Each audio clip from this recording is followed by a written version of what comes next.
New Hair Medical is located in Vancouver, British Columbia. Here's a great video from Dr. Oz on hair loss. We turn to the science of beauty. Dr. Mehmet Oz, as you know, is the Oprah Show health expert, and he and Dr. Michael Roizen of the Cleveland Clinic have written a book, You Being Beautiful, the Owner's Manual to Inner and Outer Beauty. And he came by to explain to us what he really means, because he says every single person is beautiful if you walk into the room expressing your health. So when you say beauty, you're talking about beauty as it exemplifies health. I'm a heart surgeon. My interest in this topic is all about health. But it turns out that beauty is very well correlated with health. I mean, think about it. It's not just some issue of vanity. People who are perceived to be beautiful are better liked. They're perceived to be more competent. They tend to get more money for the same job, all by 2-to-1 margins, by the way. So what is it that makes us hardwired to seek beauty out? Well, long before we had blood tests and CT scans, I could, in a quarter of a second, figure out if I wanted to mate with somebody.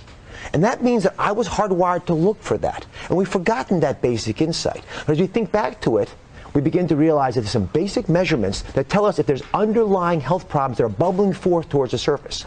Now, I know you're going to start and go head to toe, basically. So let's start. Hair is the day today. And hair, what do you see in hair about health when you walk up and meet somebody? Well, if you think about hair as this rapidly growing structure, it tells us immediately if you've got hormone problems like thyroid disease, are you eating the right kind of diet, are there toxins in your life, how are you coping with stress? And let me show you as an example why that's so. If you look at this animation and just go beneath the skin, you see these little bulbs? Those are little follicles from where the hair grows. There's blood supply there. There are chemicals and oils that can influence how this hair comes out. The color of the hair is influenced by this, but let's get closer. Look into the hair itself, and you see those tiles that layer on each other? When you, for example, blow dry your hair or iron your hair, you destroy that. As the hair grows, chemicals allow it to mature and have the body you want. But if you're poisoning the hair follicles, they begin to shrink down and turn to peach fuzz. Well, I want to come back to the treatment in a minute, but because you call it hairicide. Hairicidal. We're all committing hairicidal acts every single day. But you say that one of the tests you can do is a baldness test. Now, let me understand first. 80% of men, 40% of women will lose hair. And is this normal? Is this just genetic? Or is this a sign of illness? Well, genes do play a very important role, depending on how much of a testosterone-type hormone your body makes. But women don't realize that they're afflicted quite frequently as well. And they don't actually know if they're losing a lot of hair. So we do something called the main squeeze test. So here's a simple straw. You want to grab about that much hair. So grab it at the very base, right at the base. It's about 60 strands. Grab it where I don't think I need it. And then gently pull up towards the ceiling. Pull, pull, pull, pull, pull, pull, all the way to the top. And then count how many hairs are in your fingers. So I've got 2. How many do you have? I don't have any. Oh, that's even better. So if you're losing less than 6 hairs when you pull like that, that means you don't have a problem. If you're losing more than 6 hairs, then it's worth looking at whether there are things that are happening on the inside of your body that are being first reflected in your hair. Well, you said, for one thing, thyroid.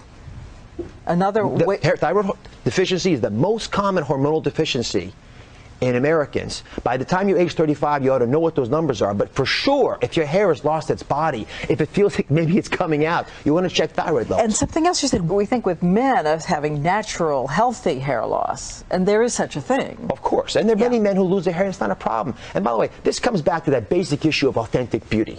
And that's why we actually have a quiz to figure out what is authentic beauty. Because your self-image of your body is not always where you want it to be. And the bigger the difference between those two, the less happy, the less satisfied you're going to be.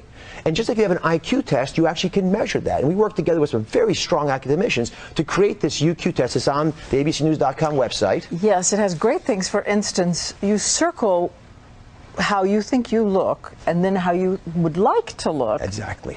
And then you do a reality check. And by the end of the time you're done the quiz, and it's not just body shape, although that's an important part, but how beautiful do you perceive yourself on the inside as well? Do you have the energy you want to get up and do things you want to do in life? Do you feel pains? And are there words that describe you today that aren't the words that you think should be describing you tomorrow? The bigger that gap, the less satisfied you are in life. The difference between an IQ test and the UQ test, the happiness quotient, is that you can change the happiness quotient. And as we go through these shows, I think we'll convince people that if, for example, you understand your hair and you understand what simple things you can do to improve how it looks, then you'll be able to go there. Let's talk about them. Okay. what's your objective? Is it long, if you want it long hair? Is it shiny? What are the things you're going for, and how do you avoid committing hairicide? Well, the key factors I'd realized, as I showed you, as those follicles come out and give us hair, those hairs have tiles on them. When you blow dry or flatten out hair, you actually evaporate those tiles. They start to crack, to fall off, and as they fall off, you lose the body of the hair. Likewise, if you're shampooing your hair every day, it doesn't make any sense. Unless you're working under a car, just wash your hair if it's dirty, because you actually overwash it. You don't get the sebum, the cream, to come up from the scalp. Diet? Diet critically important, because certain foods, for example, biotins, which are found in B-type vitamin, that are found in eggs and avocados, are very important to rebuilding those shingles.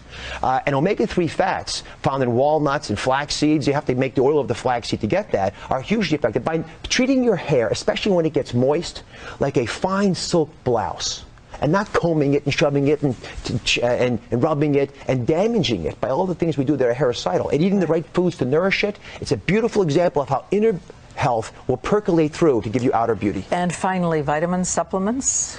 Vitamin supplements are effective in providing basic health, but I don't think we can correlate vitamins across the board with health. Now, if you're not getting your omega-3s or your biotins, then you're going to have to take it through a supplement. But in general, you should get the hair you want by avoiding injuring it and eating the foods that allow your body to naturally craft what you want.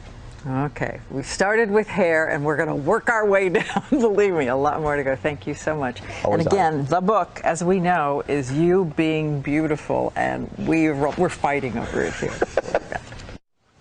And you can read an excerpt of Dr. Oz's book, You Being Beautiful, and take your Q quiz at abcnews.com.